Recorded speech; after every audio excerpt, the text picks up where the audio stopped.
사랑하는 성도 여러분, 오늘은 우리 창세기 32장 우리 21절에 32절 말씀을 좀 함께 나누고자 합니다. 오늘 제목이 이래요. 잠 못 이루는 밤이라는 제목을 가지고 말씀을 좀 나눌 건데요. 여러분, 사람들에게는요 잠들지 못하는 밤이 있습니다. 잠들지 못하는 밤, 자고 싶은데 잠이 안 오는 밤이 있어요. 무슨 말이냐면, 몸은 침대에 누워있지만요 마음은요 계속 어떤 문제 앞에서 씨름하고 있는, 그러니까 뭔가 마음이 불편하고 어려워서 잠들 수 없는, 자꾸만 고민이 떠오르고 힘듦이 떠올라서 쉽게 눈이 감겨지지 않는 그러한 잠들지 못하는 밤이 아마 모든 인생 가운데에 한 번쯤은 경험해보지 않을까라는 거죠. 풀리지 않은 어떠한 특별한 관계가 있을 때, 특별히 여자친구와 싸우고 아내하고 싸우고 잘 잔다? 속 터져요. 그죠? 속 터져요. 나는 이게 잠 못 자고 있는데 잘 자? 잠이 와? 뭐 이런 부분도 조금 있죠. 그죠? 또 앞으로 미래적인 어떠한 이 감당할 수 없는 그 현실이 눈앞에 보일 때 우리는 잠들지 못하는 밤을 보내기도 한다라는 거죠. 때로는 기도를 열심히 했음에도 불구하고 뭔가 달라지지 않는 상황이 연속적으로 놓여질 때 우리는 여전히 그 상황 때문에 잠들지 못하는 밤을 경험하기도 한다라는 거예요. 우리는 그 밤을 보내는 것이 아니라 그 밤 가운데 우리 마음 가운데 놓여진 수많은 현실과 문제가 늘 씨름하며 살아간다라는 거죠. 오늘 이야기하고 싶은 주제가 뭐냐면요, 이와 같은 삶의 상황과 모습입니다. 그리고 우리가 읽었던 오늘 말씀도 어떻게 보면요, 잠자는 밤을 다루는 말씀이라고 저는 생각합니다. 그러니까 야곱의 해결되지 않는 이 문제 속에서 잠 못 이루고 있는 게 오늘 말씀의 현 상황이다, 현재 모습이다라는 거예요. 그래서 오늘 이 야곱의 상황을 통해서요, 우리에게 찾아왔던 또 앞으로 찾아올 이 잠들지 못하는 밤을 성도로서 우리는 이것을 어떻게 이겨내고 어떻게 이 문제를 해결하고, 그래서 이 밤을 어떻게 보내야 할까에 대한 이야기를요 좀 해보고 싶습니다. 이게 다 현실적인 문제라고 생각해요. 성도라고 해서 잠 잘 자는 거 아니거든요. 하나님께서 사랑하시는 자에게 잠을 주신다라고 했지만 그분이 우리를 사랑하지만 우리가 그분에 신뢰하지 못해서 잠들지 못하는 경우가 있어요. 그죠? 우리 잠들지 못하는 밤, 네, 그러고 있는 친구도 한 명 있는데 어쨌든 그렇다라는 거죠. 그래서 오늘은 이 주제를 가지고 함께 좀 말씀을 살펴보고자 합니다. 우리는 계속해서 이 야곱에 대한 이야기를 살펴보고 있습니다. 족장 야곱에 대한 이야기를 살펴보고 있죠. 우리가 지금까지 살펴봤던 이야기 중에 지난주까지는 어떤 내용이에요? 이 야곱이 외삼촌 라반의 집에서 나와서 이제 어디로 가요? 다시 고향으로 돌아가는 거죠. 아버지 이삭의 집으로 돌아간다라는 거예요. 그리고 이 아버지의 집 이삭으로 돌아가는 그 과정 속에서 야곱은 누굴 만나야 돼요? 이제요, 형 에서를 만나야 되는 어떤 특별한 상황에 놓여 있다라는 거예요. 그래서 이 야곱에게서는요, 외삼촌 라반의 집에서 정말로 성공했죠. 나름 두 아내와 11명의 아들, 1명의 딸, 그리고 수많은 재산을 가지고 족장 이삭, 그러니까 아버지의 집으로 돌아가는 엄청난 이 여정임에도 불구하고 그 여정이 편안한 여정은 아니었다라는 거예요. 굉장히 불편하고 굉장히 마음이 어려운 두려움으로 가득 찬 여정이었다라는 거죠. 왜요? 야곱이 지난날에 행했던 과거의 자신의 잘못, 과오가 있기 때문이에요. 이 야곱은 형 에서가 받아야 할 축복을 가로챘죠. 아버지 이삭을 속여서요. 그래서 이에 분노한 에서가 어떻게 해요? 야곱을 죽이려 했단 말이죠. 그리고 그 죽임을 피해서 이 야곱이 어디로 도망가요? 외삼촌 라반의 집으로 도망쳤다라는 거예요. 그리고 그렇게 20년이라는 시간이 흘러서 이제 다시 고향으로 돌아가는데, 세월이 흘렀다라고 해서 이 형의 마음이 풀린다는 보장이 없다라는 거죠. 야곱은 여전히 형 에서의 마음을 살필 수밖에 없는 거예요. 20년이 흘렀지만 과연 형은 나를 여전히 죽이고 싶어 할까? 이런 마음의 의문이 야곱에게 분명히 있다라는 거죠. 근데 그러던 와중에 야곱에게 더 두려운 소식이 하나 들립니다. 그게 뭐예요? 형이요 400명을 거느리고 자신에게 오고 있다라는 소식인 거죠. 여러분, 야곱의 입장에서는 이 소식이 반가운 소식? 아니에요. 반갑지 않은 소식인 거죠. 400명과 함께 자신에게 오고 있다라는 것은요, 동생을 맞이하는 형의 어떤 모습이 아니라요, 동생을 죽이고자 하는 형의 모습처럼 비춰졌을 것이라는 거예요. 400명을 끌고 올 이유가 없어요. 동생을 반갑게 맞이하려면 형 혼자 와도 돼요. 그런데 400명을 끌고 온다? 한두 명도 아니고 이것은요, 야곱에게 충분히 어떤 두려움을 느낄 만한 요소다라는 거예요. 여러분, 그래서요, 성경은 야곱의 심정을 뭐라고 고백하냐면 이렇게 이야기합니다. 성경은요, 야곱이 심히 두렵고 답답하였다라고 기록해요. 그러니까 그 400명의 인원을 끌고 오는 그 형의 모습이 자신에게는 큰 두려움으로 다가왔다라는 거죠. 여러분, 그래서 야곱은요, 자신이 할 수 있는 이 두려움에서 벗어나기 위해서 자신이 할 수 있는 정말로 모든 방법들을 동원하기 시작합니다. 그중 하나가 우리가 읽었던 이제 예물을 보내는 건데요. 그 예물의 목록이 우리 읽진 않았지만 14절과 15절에 이렇게 기록되어져 있어요. 한번 볼까요? 14절 먼저 이렇게 있습니다. 암염소가 200이요, 순염소가 20이요, 암양이 200이요, 순양이 20이요. 15절 전난 낙타 30과 그 새끼요, 암소가 40이요, 황소가 10이요, 암나기가 20이요, 그 새끼 나기가 10이라 라고 이야기해요. 그러니까 이 형 에서의 마음을 풀기 위해서 지금 야곱이 가축들을 보내고 있는 거죠. 여러분, 이 가축들의 양이 어마어마한 양입니다. 결코 작은 양이 아니에요. 여러분, 그런데요, 이 작은 양의, 그러니까 작은 어떤 이 규모가 아니라 큰 규모를 보내는 이 선물이요, 야곱에게 그냥 인사치레 정도의 선물이 아니었을 거라는 거죠. 우리가 어떻게 보면 더 확신할 수 있냐면 이 예물의 구성을 보면 더 확신할 수 있습니다. 예물의 구성을 보면 이렇게 이야기해요. 암염소 200, 그 다음에 염소 20, 순염소 20. 뭐가 압도적으로 와요? 암컷이. 그러니까 이건 뭐예요? 가축을 출산할 수 있는 어떠한 그런 기능을 가진 그런 가축들이 수가 압도적으로 많다라는 거예요. 이 말은 무슨 말이냐면 재산을 증식하고 재산을 불릴 수 있는 정말로 중요한 것들을 누구한테 보내는 거예요? 형 에서에게 보내는 거예요. 실제로 뭐 암양도 200, 순양 20, 10배 차이가 난다라는 거죠. 암소 40, 황소 10. 그러니까 지금 야곱이 형 에서에게 보내면서 어떻게 하고 있는 거예요? 정말로 온 마음을 다해서 보내고 있는, 그냥 인사치레 정도로 형 마음 좀 풀어, 내가 좀 줄게, 내 재산 좀 나눠줄게, 이 정도의 수준이 아니라 정말로 자신이 가지고 있는 그 재물의 많은 부분, 중요한 부분을 떼어서 누구한테? 형 에서에게 보내고 있는 게 지금 오늘 모습이다라는 거죠. 여러분, 야곱은 왜 이렇게 행동했을까요? 그만큼 절박했기 때문에, 그만큼 두려웠기 때문에, 그러니까 그만큼 형의 마음을 풀고 싶었던 거죠. 요 정도에 주면 형의 마음이 풀지 않을까라는 그 마음이 야곱에게 있었다라는 거예요. 여러분, 정말 야곱은요, 형과의 진정한 화해를 원했다라는 거죠. 그러나 그 안에는요, 또한 더불어 생존에 대한 두려움도 함께 있었다라는 거예요. 또 에서의 마음이 풀리지 않으면 자신의 생명이 위험할 수 있다라고 생각했다라는 거죠. 그래서 그 형 에서의 마음을 풀기 위해 정말 내가 할 수 있는 좋은 것들, 최선의 것들을 동원하여 행동하고 있다라는 거예요. 그게 야곱이 지금 행했던 예물을 보내는 행위다라는 거죠. 여러분, 우리가 앞서 야곱이 그 전주 말씀 기억하시나요? 야곱이 기도했어요. 먼저 서신을 보내고 400명 갔을 때 기도했어요. 그러고도 뭔가 불안해가지고 어떻게 해요? 이젠 또 자신이 할 수 있는 방법을 다 하고 있다라는 거죠.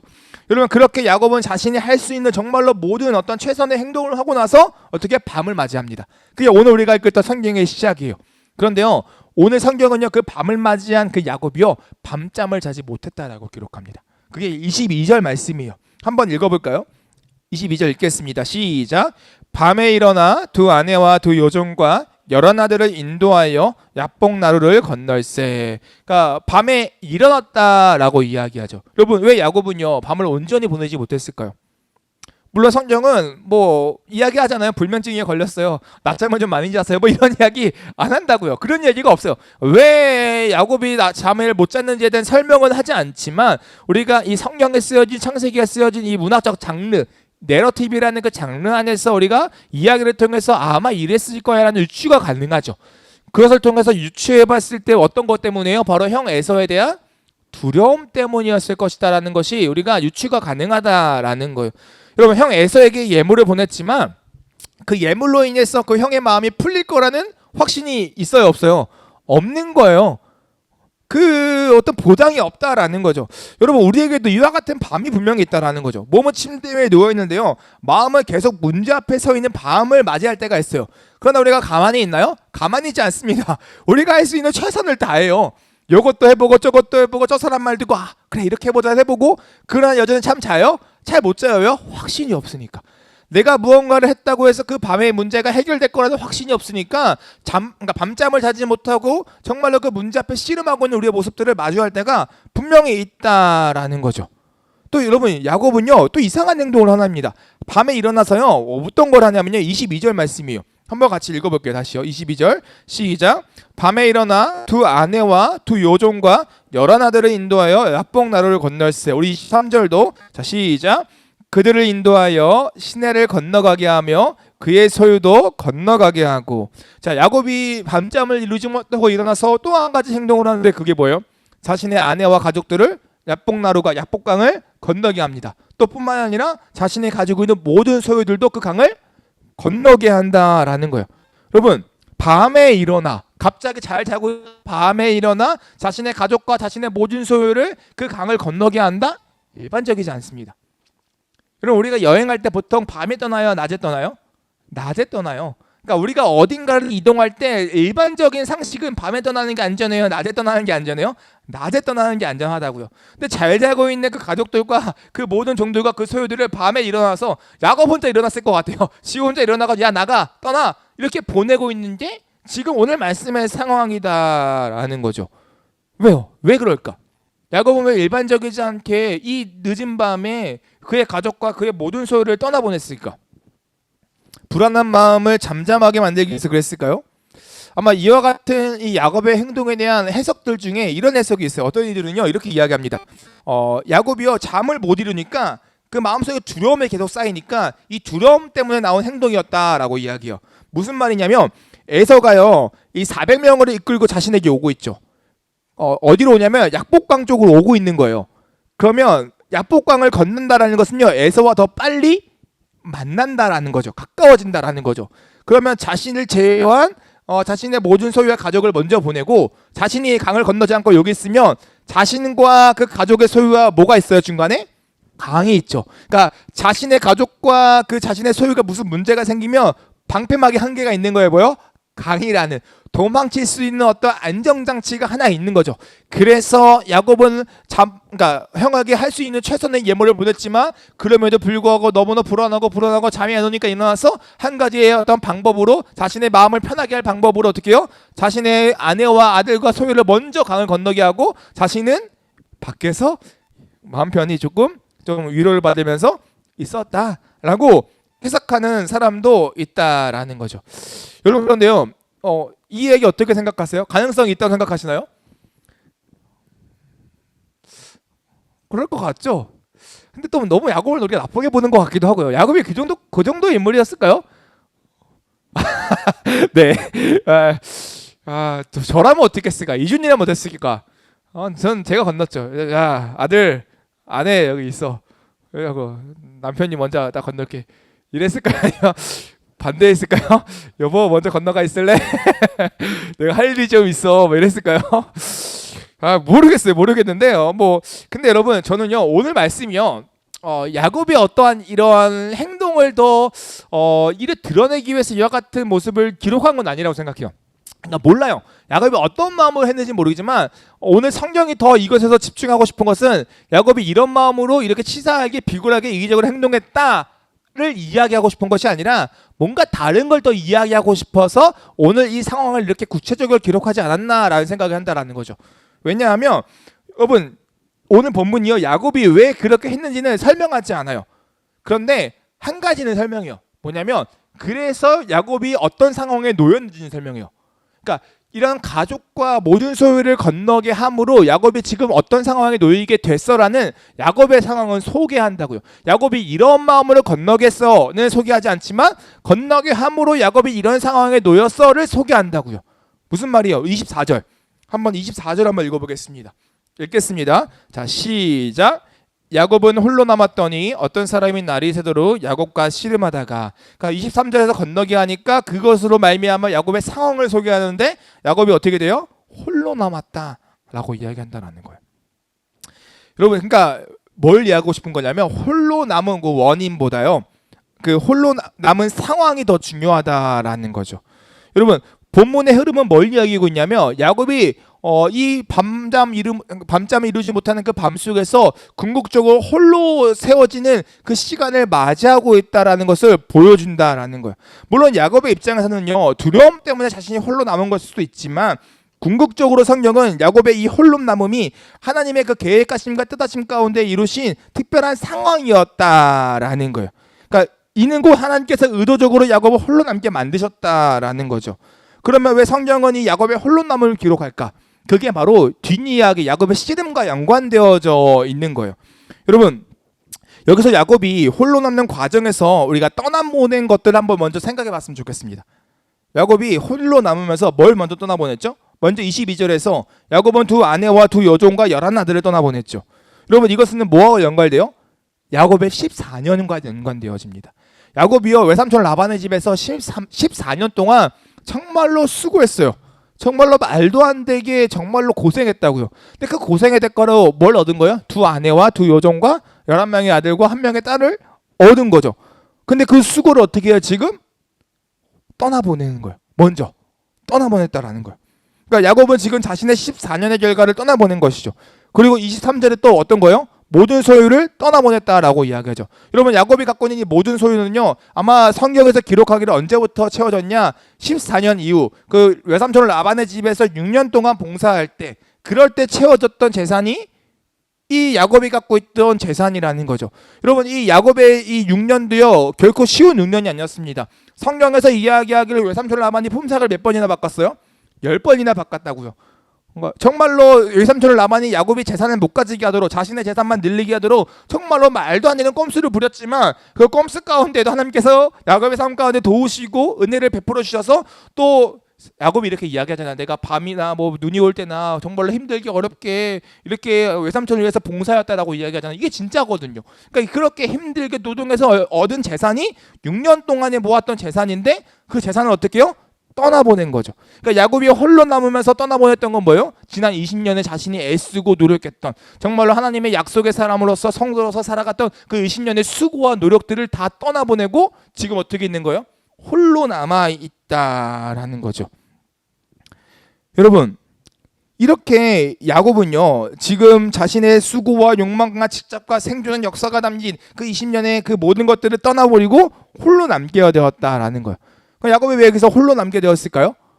하나님이 야곱을 그렇게 홀로 남게 하셨다라는 거예요. 그러니까 야곱을 버리셔가지고 외롭게 만드신 것이 아니라, 하나님께서 야곱에게 무언가를 하고 싶어서, 하나님이 야곱을 사랑하셔서 야곱을 어떻게 하고 싶어서, 도우고 싶어서 하나님께서 야곱을 홀로 남기셨다라는 거죠. 그래서 하나님을 의도적으로 야곱이 의지할 수 있는 것들을 다 떠나보내고 두려움 때문에 떨고 있는, 그 밤잠 못 이루고 있는 야곱을 위해 하나님 앞에 홀로 설 수 있는 그 장소와 시간을 따로 마련하셨다라는 거예요. 여러분, 마찬가지입니다. 우리 성도의 삶을 봐도요 이와 같은 시간이 분명히 있어요. 그러니까 성도의 삶에도요 물론 분명히요 홀로 남는 시간이 있다라는 거예요.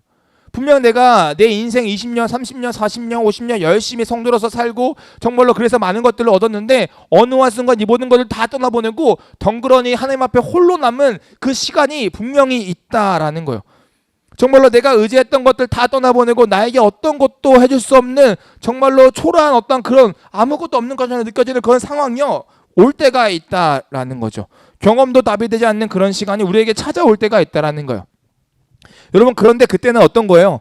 하나님이 성도를 버리셨다? 내가 죄지어서 버렸다? 이게 아니라요, 하나님이 야곱에게 특별하실 일하심이 있으셔서 야곱을 홀로 두신 것처럼 동일하게 성도에게 일하신 하나님의 뜻이 있어서 우리를 홀로 남기시는 시간이다라는 거예요. 그래서 하나님의 그 시간을 통해 우리가 의지하고 있는 것을 떠나보내게 하시고 하나님 앞에 서게 하시는 특별한 시간이다라는 거죠. 여러분, 그래서 오늘 본문도요 이 홀로 남은 야곱을 그저 하나님이 그냥 두시는 게 아니라 하나님이 찾아가시고 하나님을 만나시는 기록이 기록되어져 있는 거죠. 우리 24절 말씀에 이렇게 기록되어져 있습니다. 한번 볼게요. 야곱은 홀로 남았더니 어떤 사람이 날이 새도록 야곱과 씨름하다가 라고 이야기합니다. 그러니까 어떤 사람이 날이 새도록 야곱과 씨름했다라는 거죠. 여러분, 여기서 씨름하다라는 건요 히브리 말로 실제로 몸을 엉키면서 뒤엉키면서 어떠한 이 심한 어떠한 싸우는 것을 의미하는 것과 이 싸움이다라는 거예요. 소위 우리말로 이런 것 같아요. 진흙탕 싸움이다. 그러니까 이 정도의 뉘앙스라고 생각합니다. 먼지라는 어떤 의미가 포함되어 있거든요. 그러니까 정말 진흙탕 싸움을 하고 있는 게 지금 야곱의 상황이다라는 거죠. 그럼 야곱은 지금 누구하고 진흙탕 싸움을 하고 있어요? 어떤 존재, 어떤 사람. 근데 우리는 이 존재가 누군지 알죠. 뒷얘기를 읽어봤으면 그게 바로 하나님이다 라는 것을 우리는 안다라는 거예요. 여러분, 이게 하나님이 원하신다라는 거죠. 그러니까 하나님이 진흙탕 싸움을 하길 원하셨어요. 누구하고? 자신과. 그러니까 야곱이 수많은 고민하고 있는 잠못을 읽는 그 문제 앞에 세상적인 방법으로 고민하고 해결하는 것이 아니라 그 문제 앞에 잠못 이루는 그 밤 앞에 누구하고 진흙탕 싸움하기를 하나님 앞에 나와서 하나님과 해결하고 하나님과 뒤엉키면서 그 문제를 해결해 가기를 원하셨다라는 거예요. 그래서 야곱을 홀로 두셨다라는 거죠. 아버지 대신 하나님 안에서 발버둥 치면서 정말로 눈물 흘리면서 살아가기를 원하셨다라는 거예요. 여러분, 그래서 실제로 여기 중요한 것은요, 어떤 거냐면 야곱이 하나님과 씨름한 게 아니라요, 그 어떤 사람이 야곱과 씨름했다라는 표현입니다. 24절에 이렇게 이야기해요. 어떤 사람이 날이 새도록 야곱과 씨름하다가. 24절은 분명 누구를 기록해요? 야곱의 홀로 남음을 기록하죠. 야곱의 주체를 기록하지만 실제로 씨름의 주체는 누구예요? 어떤 사람, 하나님이다라는 거예요. 무슨 말이에요? 하나님이 야곱을 찾아가셔서 하나님이 야곱을 붙들고 정말로 뒤엉키면서 야곱과 씨름하고 계신다라는 거예요. 그러니까 야곱이 하나님을 붙잡은 것이 아니라 누가? 하나님이 야곱을 붙잡은 것이 성경이 표현하는 성도에게 주신 하나님의 은혜다라는 거죠. 여러분, 우리는 흔히 오해하는 게 있습니다. 우리가 하나님을 붙들어야 합니다라고 이야기를 하죠. 우리가 성도로서 살아가면서 하나님을 붙들어야 합니다, 하나님께 매달려야 합니다라고 이야기하죠. 그럴 때 그 매달림의 진정한 주체가 나라고 생각할 때가 있습니다. 그런데 성경은 그렇지 않아요. 분명히 우리의 매달림과 하나님의 붙잡아야 되는 어떤 노력이 우리에게 있어야 된다고 이야기하지만 진정한 우리에게 주체는 누구예요? 하나님이다. 정말로 우리를 붙드시고 우리를 붙잡으시는 분은 누구다? 하나님이다 라는 사실을 성경이 이야기한다라는 거예요. 그러면 여러분, 하나님이 우리를 붙드신다면 우리 그냥 가만히 있으면 돼요? 난 가만히 있어도 하나님이 내 멱살 잡고 내 뒷목 잡고 일로 와 이렇게 가시면 우리는 가만히 있어도 되냐라는 거죠. 성경을 계속 봐볼게요. 성경은요, 하나님께서 이 씨름을 한다라고 했을 때 이 씨름의 상황을 설명을 하시는데 그게 이제 25절 말씀입니다. 우리 25절 말씀 한번 읽어볼게요. 읽겠습니다. 자, 시작. 자기가 야곱을 이기지 못함을 보고 그가 야곱의 허벅지 관절을 치매 야곱의 허벅지 관절이 그 사람과 씨름할 때에 어긋났더라. 여러분, 여기서 뭐라고 표현하면 자기가 야곱을 이기지 못함을 보고라고 이야기합니다. 여러분, 되게 독특한 표현이에요. 무슨 말이냐면 자기라고 했지만 여기 누구예요? 하나님이 야곱을 이기지 못했다라고 지금 표현하고 있는 거죠. 매우 독특합니다, 여러분. 여러분, 하나님이 야곱을 이기지 못했다. 무슨 말일까요? 보통 이긴다라는 것은요, 상대를 제압한다라는 거예요.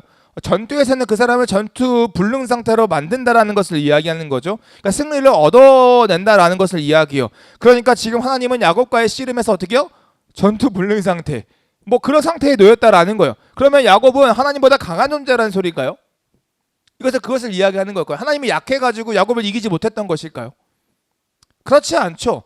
25절을 잘 보면요, 이렇게 이야기합니다. 뒷부분에요. 그가 야곱의 허벅지 관절을 치매 야곱의 허벅지 관절이 그 사람과 씨름할 때 어긋났더라고 이야기합니다. 하나님이 자기가 이기지 못하면 어떻게 해요? 야곱을 쳐버리니까 야곱이 꾀꼬닥 꺾여요. 중심을 잃어버린다고요. 그러면 하나님이 힘이 있는 거예요, 없는 거예요? 힘이 있는 거죠. 그러니까 하나님이 약해서 야곱을 이기지 못한 게 아니라는 거예요. 하나님은 힘이 있어서 야곱을 툭 치면 야곱은 그냥 이렇게밖에 될 수 없는 존재임이 성경은 이미 기록하고 있다라는 거죠. 그러면 그럼에도 불구하고 오늘 성경은요, 하나님이 야곱을 이기지 못했다라고 이야기한다라는 거죠. 그럼 이 말이 도대체 무슨 말이냐라는 거예요. 이 말이 가진 의미가 대체 뭐냐는 거죠. 여러분, 이 표현은요, 우리가 성경을 읽을 때 하나님을 약간 오해하면 안 됩니다. 이 표현은 어떤 거냐면 하나님의 약함을 말하는 것이 아니라요, 더 나아가 야곱이 엄청 강한 존재였다, 야곱의 위대함을 이야기하고 싶은 것도 아니고요. 이거는요, 야곱의 간절함을 표현하는 거예요. 그 씨름 앞에 그 임하는 야곱의 간절함에 대해서 이야기하는 게 이 표현의 의미다라는 거죠. 여러분, 이것을 어떻게 하면 더 잘 이해할 수 있을까라고 생각해 봤을 때 우리도 이런 표현을 종종 쓰는 것 같더라고요. 우리가 일상에서요, 이런 말을 합니다. 부모가 자녀를 못 이긴다. 부모가 자녀를 못 이긴다라고 이야기하죠. 여러분, 여기서요, 부모가 자녀보다 약하다라는 걸까요? 여러분, 제가 잠을 자죠. 밤에 잠을 자잖아요. 저희 아들이 이제 170일, 180일 좀 안 됐거든요. 그러면 제가 셀까요? 제 아들이 셀까요? 제가 세죠. 왜 고민하세요? 누가 보다 제가 세죠. 아들이요? 근데 제가 아들을 못 이겨요. 에 하면 그래 알았어 아빠 갈게. 진다고요. 저요. 왜요? 그 아들의 그 간절함에 막 애가 정말 울 때 어떻게 우는지 아세요? 진짜 서글프게 울어 막 이렇게 했다가 울면 입꼬리가 여기까지 올라가요. 막 이렇게 가지고 그러면 어떻게 안 돼요. 막 마음이 약해져가지고 져준다고요. 그러니까 이와 같은 의미다라는 거죠. 그러니까 야곱의 씨름도 이와 비슷하다라는 거예요. 하나님이 야곱보다 약해서 이기지 못했다라고 이야기한 것이 아니라 야곱이 그만큼 간절했다라는 것을 드러내는 표현이다라는 거예요. 그러면 성경이 우리에게 무엇을 이야기하는 것일까요? 야곱과 같은 간절함이 필요하다는 거. 가만히 있으면 안 돼. 이거 아니에요. 그러니까 가만히 있으면 돼. 이게 아니고 우리는 야곱과 같이 간절함을 가지고 하나님께 매달릴 필요가 분명히 있다는 거. 그러나 여기서 놓치면 안 되는 거, 매달릴 때 진정한 매달림의 주체, 그 씨름의 주체는 누구요? 내가 아니라 하나님이다라는 사실을 같이 보여주는 거예요. 그러니까 전적인 아버지의 은혜가 있는데 아버지의 은혜 속에서도 우리가 가만히 있으면 안 되고 어떻게 해요? 정말로 그 자녀의 마음처럼 정말로 아버지께 막 매달려서 살아가는 게 성도의 삶이다라는 게 오늘 보여주는 말씀이다라는 거죠. 그래서 이 간절함은요, 하나님을 붙드는 간절함입니다. 이 간절함은요, 하나님께만 매달리는 간절함이라는 거예요. 성경이 이를 기록한 이유가 뭐예요? 하나님이 우리를 붙드신다고 해서 우리는 가만히 있어도 된다? 그게 아니라는 거죠. 우리가 해야 할 일은 정말로 간절함을 가지고 하나님을 붙드는 일, 그 일이라는 거예요. 야곱처럼 말이에요. 그러면 우리가 여기서 이제 좀 더 깊게 고민해 봐야 됩니다. 아, 그렇구나. 간절함을 가지고 매달려야구나. 근데 뭘 가지고 간절할래요? 그러니까 자녀 같은 경우는요, 간절함의 어떤 대상과 목표가 있어요. 그러니까 예를 들어서 엄마 나 치킨 먹고 싶어요. 치킨 사주세요. 치킨. 어떤 간절함이요? 치킨에 대한 간절함인 거죠. 근데 누구한테? 엄마한테. 그러니까 그런 것처럼 우리가 하나님 할 때 하나님한테 고백하는 그 간절함에 무언가가 분명히 있다라는 거예요. 그냥 간절한다고 해서 다 되는 게 아니라는 거죠. 그럼 우리가 어떤 간절함을 가지고 나아가야 할까요? 오늘 성경은 그 간절함이 뭐라고 이야기하면 축복이라고 이야기합니다. 그러니까 야곱이 축복에 대한 간절함을 가지고 나아가요. 그러니까 우리가 하나님께 그냥 매달리는 것이 아니라 하나님을 통해 받는 축복을 우리는 사모해야 한다라는 거죠. 근데 여러분 우리가 여기서 조금 이제 품이 있는 분들은 이제 이렇게 질문할 수도 있습니다. 목사님, 그런데 우리가 하나님을 통해 받는 축복을 사모하며 우리가 진정 하나님을 사랑한다라고 이야기할 수 있을까요? 저는 하나님이 주신 축복이 없어도 하나님을 사랑합니다라고 이야기해야 하나님을 사랑한다라고 이야기하는 거 아닐까요? 라고 이야기하시는 분이 있어요. 되게 심오하죠. 여러분, 그래서 어떤 분이 이렇게 해요. 목사님, 구원받지 않아도 하나님을 사랑할 수 있나요? 이렇게 얘기하는 거예요. 이게 무슨 말이에요? 하나님의 존재를 그대로 사랑하느냐, 아니면 하나님 때문에 받는 어떤 공고물 때문에 내가 그분을 사랑하느냐, 당신의 사랑의 진위는 무엇입니까? 이렇게 묻는 거죠. 여러분, 하나님 사랑하십니까? 아멘. 왜 사랑하세요? 존재 그 자체로 사랑하세요? 아니면 하나님 때문에 구원받아 사랑하세요?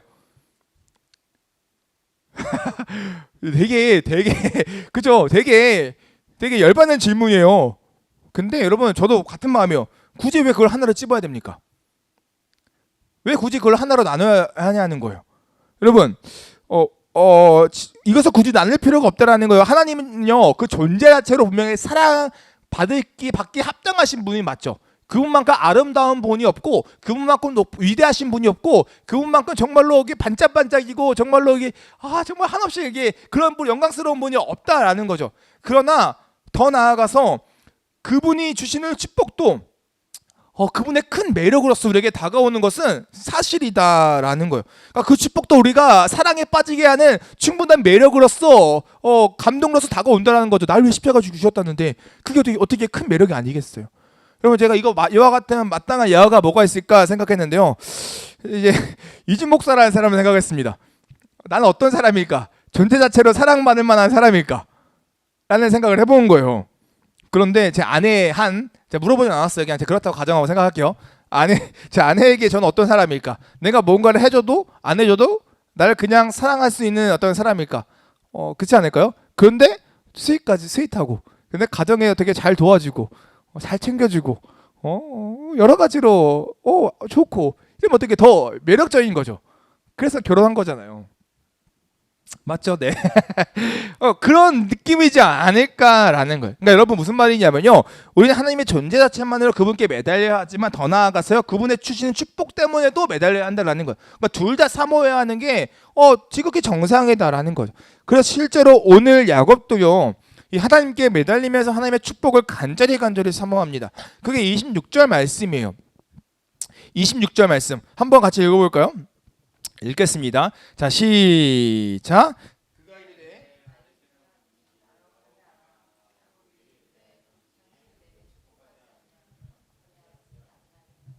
뭐라고 이야기요? 내게 축복하지 아니하면 가게 하지 아니하겠나이다. 그렇다면 여러분, 야곱이 요구하는 축복은 뭘까요? 그러니까 우리가 이제 하나님 존재도 사랑해야 하고 축복도 사랑해야 된다고 했죠. 둘 다 사모해야 된다고 했죠. 그럼 야곱이 이 사모하는 그 축복이 대체 뭐냐라는 거예요. 이것을 아는 게 되게 중요합니다. 왜냐하면 이걸 모르면 엉뚱한 걸 구할 수 있어요. 엉뚱한 것을 사모할 수 있어요. 여러분, 야곱은요 인생 동안 삶을 살면서 정말로 많은 축복을 받았습니다. 먼저 아버지 이삭을 통한 형 에서가 받은 축복을 대신 받았죠. 그리고 또 뿐만 아니라 지난 20년 동안 하나님의 은혜 아래에서 어떤 아내, 사랑하는 두 아내를 얻었고, 또 뿐만 아니라 11명의 아들과 1명의 딸을 얻게 되었죠. 또 야곱은 이 축복을 더 나아가서 정말로 말도 안 되는 정말로 큰 소유, 그 부를 얻게 되었다라는 거예요. 그럼에도 불구하고 야곱은 그 모든 것들을 떠나보내고 이제는 다시 어떻게 해요? 하나님 날 축복해 주세요 라고 이야기하는 거예요. 축복을 받았는데 받은 걸 떠나보내고 나 축복해 주세요 라고 이야기하는 거죠. 그러면 야곱이 요구하는 이 축복은 대체 뭐냐라는 거예요.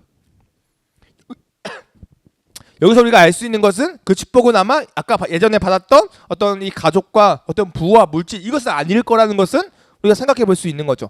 그럼 뭘까? 여러분, 야곱이 뭐 때문에 잠을 못 이루고 있죠?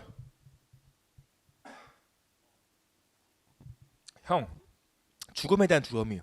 그러니까 하나님 앞에 자기가 바라는 축복은 뭐예요? 생명과 관련된 축복이다라는 거죠. 그러니까 형 에서로부터의 생명을 보존받기를 원했다라는 거예요. 그러니까 여기서 뭘 이야기하고 싶으냐면, 우리가 진짜 하나님 앞에 매달리고 구해야 하는 축복은 뭐하고 연관되어져 있다? 생명과 연관되어져 있다라는 거예요. 생명. 우리가 오늘날 이야기하면 뭐예요? 구원의 문제와 관련되어져 있다라고 이야기할 수 있다라는 거죠. 그러니까 우리가 궁극적으로 영원토록 사모해야 하는 축복은 무엇이냐? 생명과 관련된 축복. 정말로 구원과 관련된 축복이 우리 평생에 사모해야 하는 축복이다라는 거예요. 여러분, 그래서 우리가 하나님께 받을 수 있는 축복 중에 가장 큰 축복이 뭔지 아세요? 뭐 재정의 축복, 자녀의 축복, 가정의 축복, 너무 귀한 축복이지만 진짜 하나의 축복만 꼽으라면 그게요, 구원과 관련, 생명과 관련된 축복이다라는 거예요. 그래서 영원 구원의 축복이 뭐하고 연관되어 있어요? 예수 그리스도와 연관되어져 있는 거예요. 그러니까 어떻게 보면요, 이 성도로가 불림 받은 사람들이 이 축복을 이미 받은 사람들이다라는 거죠. 누구를 통해서? 예수 그리스도를 통해서 말이에요. 그러니까 우리를 위하여 십자가 지시고 부활하신 그 그리스도로 말미암아 우리는 죽음으로부터 건짐받았고, 또 모든 율법을 지키심으로 말미암아 우리는 의롭다 여김을 받았고, 더 나아가 주님의 부활하시면 우리도 주님처럼 부활한다라는 아름다운 표를 받은 사람으로서 살아가게 되었다라는 거예요. 이게 야곱이 요구했던 축복이고, 실제로 야곱도 그래서 이와 같은 축복을 받습니다. 그래서 그 축복을 받았더니 야곱이 이렇게 고백하는 거예요. 30절 말씀이에요.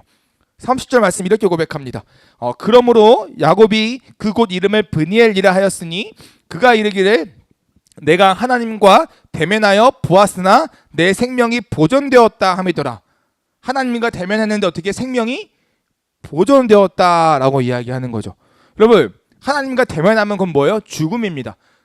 성경에서 읽으면 하나님과 얼굴을 맞이한다는 것은요, 바로 죽음이에요. 왜요? 거룩하신 하나님이 죄인된 인간을 마주한다? 그 죄인된 인간은 하나님의 거룩하심 앞에 심판받고 그 생명이 떠날 수밖에 없다라는 거죠.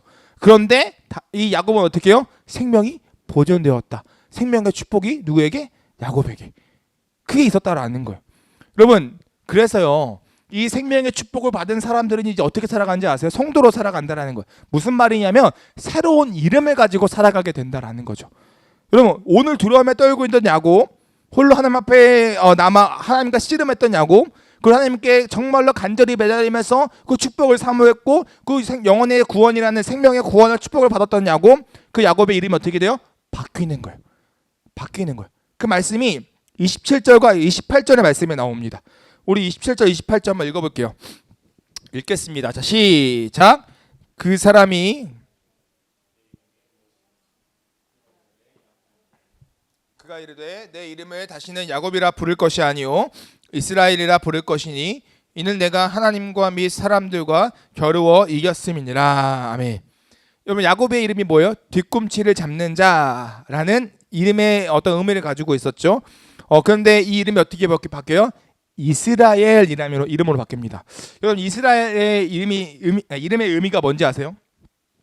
하나님과 더불어 싸운다. 의미를 가지고 있어요. 하나님과 더불어 싸운다.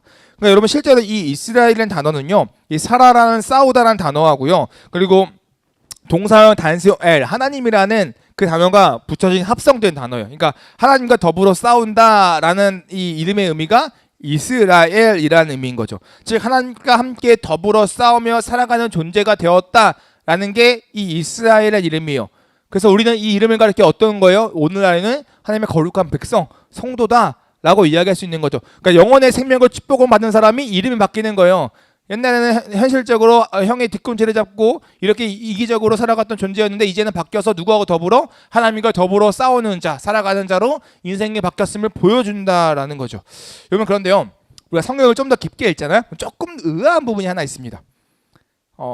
뭐냐면 우리 28절에 이렇게 이야기해요. 이스라엘의 이름은 그러니까 단어적 어원적 의미는 하나님과 더불어 싸우다인데 이 이스라엘이라는 이름의 의미를 새롭게 부여해요. 여기서는 새롭게 부여해요. 그게 뭐예요? 하나님과 및 사람들과 겨루어 이겼다라는 것을 이야기한다라는 거죠. 왜 그럴까? 그러니까 이름의 단어적 의미는 하나님과 더불어 싸우는데 오늘 성경은 그 의미를 설명하기보다는 또 다른 의미를 더 붙이는데 하나님과 및 사람들과 겨루어 이겼다라는 것을 이야기한다라는 거예요. 왜일까? 여러분 이것은요 두 가지 의미를 같이 생각해야 합니다. 무슨 말이냐면 하나님과 싸워서 이긴 것도 사람들에게서 이긴 것도 이 이스라엘 원래 단어적 의미처럼 누구? 하나님과 더불어서 하나님의 은혜 아래에서 그것이 행해졌기 때문에 가능했다라는 것을 보여주는 거예요. 하나님과 싸워서 이겼다라는 것은 뭐예요? 그의 간절함과 그의 어떤 갈급함과 어떤 그런 마음의 고백을 하는 거죠. 그러니까 그것을 잊지 말라고 이야기하는 거예요. 야곱의 간절함으로 인해 축복받은 것도 또 라반과의 그 싸움에서 승리한 것도 궁극적으로 이스라엘이라는 이름처럼 하나님과 더불어 하나님 덕분에 하나님의 은혜 안에서 이루어낸 결과임을 잊지 말라는 거예요. 그것을 보여주는 거라는 거죠. 즉 우리가 성도로 살아갈 때 우리가 영혼의 구원을 받은 자, 새 생명을 받은 자로 성도로 살아갈 때 우리가 잊지 말아야 할 것은 무엇이냐면 우리가 이름이 바뀌었는데 하나님과 더불어 싸우는 자고 우리가 하나님과 더불어 싸우며 받았던 모든 은혜의 결과들은 나의 힘이 아니라 누구 덕분에? 하나님 덕분에 이긴 것임을 잊지 말라고 이야기하는 거다라는 거예요. 그리고 그렇게 기뻤더니 이제 어떻게 해요? 야곱의 밤이 끝나는 거예요. 야곱의 밤이 끝나요. 그게 31절 말씀입니다. 이렇게 이야기해요. 그가 브니엘을 지날 때에 해가 돋았고 그의 허벅다리로 말미암아 절었더라. 야곱은 브니엘을 지나가죠. 그리고 해가 돋았다라고 이야기합니다. 이 표현이 참 재밌는 것 같아요. 이 표현이 성경적으로 맞는지는 모르겠습니다. 그런데 밤이 가고 해가 돋았다? 이게 참 그러니까 시적 표현으로서는 되게 의미 있는 표현이지 않을까라는 생각이 들어요. 그러니까 잠 못 이루던 밤이 끝나고 어두웠던 시절 끝나고 밝은 해가 뜬 것이죠. 야곱의 마음이 가벼워졌던 것 같아요. 그래서 그런데 여러분 오늘의 말씀을 읽으면요, 여기서 또 성경의 이야기가 끝나는 것이 아닙니다. 또 좀 이상한 이야기가 또 나와요. 그러니까 성경을 잘 읽잖아요. 그러니까 이런 부분들이 좀 마음을 이런 부분들이 나와요. 이번에 또 어떤 부분이냐면 야곱이요 그러니까 저는 거예요. 절름발이가 된 거예요. 이 이야기가 나오는 거죠. 그러니까 성경은 어떻게 해요? 멀쩡했던 야곱이 그 잠 못 이룬 밤을 거치고 해가 떴더니 어떻게 해요? 절름발이가 됐다. 육체의 불편함을 가졌다라고 이야기하는 거예요. 그럼 잘 생각해 보세요. 좀 아쉬운 결과입니다. 아쉬워요. 여러분 하나님 앞에 홀로 섰었습니다. 그리고 하나님 앞에 간절히 매달렸어요. 하나님의 그래서 하나님의 어떤 응답을 얻고 우리의 이름 생명의 구원을 얻고 축복을 받았어. 축복을 받아고 딱 나왔는데 내 모습이 어떻게 해요? 뭐가 한 가지가 망가져 있어. 그러니까 하나님 앞에 서기 전보다 선 후가 뭔가 이상해져 있어. 그럼 여러분 어떤 마음이 들 것 같아요? 아쉽죠. 뭔가 아쉬워. 분명히 축복을 받았는데 외적으로 뭔가 불편함이 생긴 거예요. 뭔가 허점점 보이는 게 생겼다라는 거죠. 여러분 좀 더 멋진 결과는 뭐예요? 하나님 앞에 간절히 매달았던 하나님께서 축복을 주셨고 그래서 몸 멀쩡히 건강하게 형 에셀을 만나고 와서 형과 멋지게 극적으로 허게하는 게 우리가 생각하는 긍정적인 에피소드의 해피엔딩 어떤 그런 모습이지 않을까라는 거예요. 여러분 근데 되게 아쉬운 결과예요. 오늘 성경은요 야곱이 처한 아픔을 그대로 소개한다는 거죠. 야곱은 그 밤을 통해 다리에 장애를 얻은 것이에요. 여러분 우리는 이것을 긍정적으로 바라볼 수 있을까요? 근데 여러분 놀라운 건 뭐냐면 성경은 이것을요 그렇게 부정적으로만 바라보지 않는다라는 거예요. 야곱은 멀쩡하게 걷던 사람에서 쩔뚝거리는 사람이 되었죠. 그냥 역설적으로는 그는 어떻게 해요? 어느 때보다 하나님을 의지하는 사람이 되었다라는 거예요. 그러니까 하나님을 만나기 전 야곱은 두 발로 멀쩡히 서 있었지만 두려움에 사로잡혀 있었고, 하나님을 만난 후 야곱은 다리를 절었지만 하나님의 은혜에 붙든 사람이 되었다라는 거죠. 그래서 야곱에게 이 절름발이는요, 그저 자신에게 어떠한 불편의 어떠한 이런 모습이 아니라요, 하나님을 만난 은혜의 흔적이 되었을 것이다라는 거예요. 영광의 상처, 영광의 은혜, 하나님의 은혜를 고백할 수 있는 특별한 어떠한 하나님의 은혜의 수단이 되었을 것이다라는 거죠. 은혜의 흔적이라는 거예요. 패배의 흔적이 아니라요. 여러분, 성도로서 살다 보면요, 이런 은혜의 흔적들이 분명히 있습니다. 우리가 기대하는 건요, 우리에게 성도로 살면 이런 흔적이 안 남을 거라고 기대를 해요. 그러니까 야곱이 두 발 멀쩡히 건강하게 걸어 나올 걸 기대한다고요. 근데 성경은요, 꼭 그렇지만은 않다라고 이야기해요. 성경은 때로는 우리 삶에 하나님 앞에 홀로 서서 그 홀로섬 때문에 나타나는, 또 하나님과의 간절히 매달리면서 찾아오는 어떠한 이 불편한 흔적들이 생길 수 있다라고 성경은 분명히 이야기하죠. 그러나 그 흔적이, 그 흔적을 가지고 살아가는 그 사람에게 있어서는 그게 불편한 흔적이 아니라 제3자가 보기에 불편해 보일지라도 야곱에게 있어서만큼은 그 흔적은 은혜의 흔적이고, 내가 하나님을 대면하고도 살아남았다라는 정말 하나님 앞에 감사의 고백의 흔적이 될 수밖에 없다라는 거죠. 우리도 마찬가지다라는 거예요. 사랑하는 성도 여러분, 성도의 삶에는 분명히 홀로 남는 시간이 있습니다. 내가 의지하는 모든 것들을 다 떠나보낸 것처럼 느껴질 때가 분명히 있다라는 거예요. 가족도 대신해 줄 수 없고, 재산도 해결할 수 없고, 경험도 답이 되지 않는, 어떤 계획도 무너지는 그런 시간이 있다라는 거죠. 그런 시간이 왜 우리에게 주어졌을까? 그때 하나님께서 우리를 홀로 서게 하시는 시간일 수도 있다라는 거예요. 그 홀로 서게 하심을 통해서 우리에게 말씀하시고 일하시고자 하는 무언가가 있을 수 있다라는 거예요. 그때 우리는 어떻게 해야 돼요? 간절히 매달려야 돼요. 정말로 간절히 매달려야 한다고요. 간절함을 가지고 주님께 몸부림쳐야 된다고, 씨름해야 된다고요. 마치 하나님께서 내가 이기지 못하겠다라고 이야기하실 정도의 간절함이 분명히 있어야 한다라고요. 그러나 그 간절함 속에서도 그 주권 하나님께 있음을 잊지 않아야 한다라는 거죠. 더 나아가 우리가 간절히 매달아야 하는 그것은 무엇이냐면, 세상의 이야기는 어떤 축복이 아니라 하나님의 말씀하시는 주님과 함께하는 삶, 영원 구원이죠. 하나님의 성도로서의 삶, 그것을 간절히 사모하면서 매달리면서 살아가야 한다라는 거예요. 때로는 그렇게 살아갈 때 우리 삶 가운데에 예상치 못하는 영광의 흔적들이 남을 수 있습니다. 야곱의 절름발이처럼 뭔가 우리 마음 가운데, 우리 삶 가운데에 스크래치가 날 수 있어요. 그러나 그 스크래치를요, 그 아픔을요, 부끄러워하지 않았으면 좋겠습니다. 그건 패배의 흔적이 아니라 정말로 성도로서 정말로 씨름하며 매달리며 살아가는 하나님께서 주시는 은혜의 흔적임을 우리가 기억하며 살아갔으면 좋겠다라는 거예요. 사랑하는 성도 여러분, 저는 간절히 소망합니다. 이 세상에서 인생 길지 않아요. 길어야 100년이겠죠. 뭐 200년 살려나요? 모르겠습니다. 200년 이상은 안 살 거예요. 아무리 발전해도, 그죠? 제가 과학을 잘 몰라서 300년까지 칩시다. 300년 이상은 안 살겠죠. 더 살까요? 안 살 거예요. 어쨌든 생명은 끝이 납니다. 죽어요. 그러면 이 짧은 인생 가운데 우리가 뭘 가지고 뭘 위해서 살아야 하냐고요. 여러분, 성도님, 새로운 이름을 가지고 살아가는 사람들입니다. 그리고 우리가 문제가 생길 때 우리가 서야 될 대상은요, 전능하신 하나님 한 분이에요. 그래서 그 하나님 한 분만을 바라고 그 한 분 앞에 매달리며 살아가는 저희가 되었으면 좋겠습니다. 때로는 스크래치 날 때가 있어요. 절름발이가 될 때 있어요. 그래서 사람들이 보고 다리 전에 놀릴 수 있어요. 근데 그거 부끄러워하지 말자고요. 성도의 은혜의 흔적입니다. 당당해지자고요. 또 우리는 이미 그리스도의 축복을 받은 사람들이잖아요. 그 축복을 가지고 살아가는, 정말로 당당히 주님 앞에서 매달리며 나아가는, 그래서 홀로 잠 못 이루는 그 밤 가운데 슬퍼하지 아니하고 더욱더 주님께 매달리면서 그 밤을 잘 이겨내는 저와 여러분 되시길 간절히 소망합니다.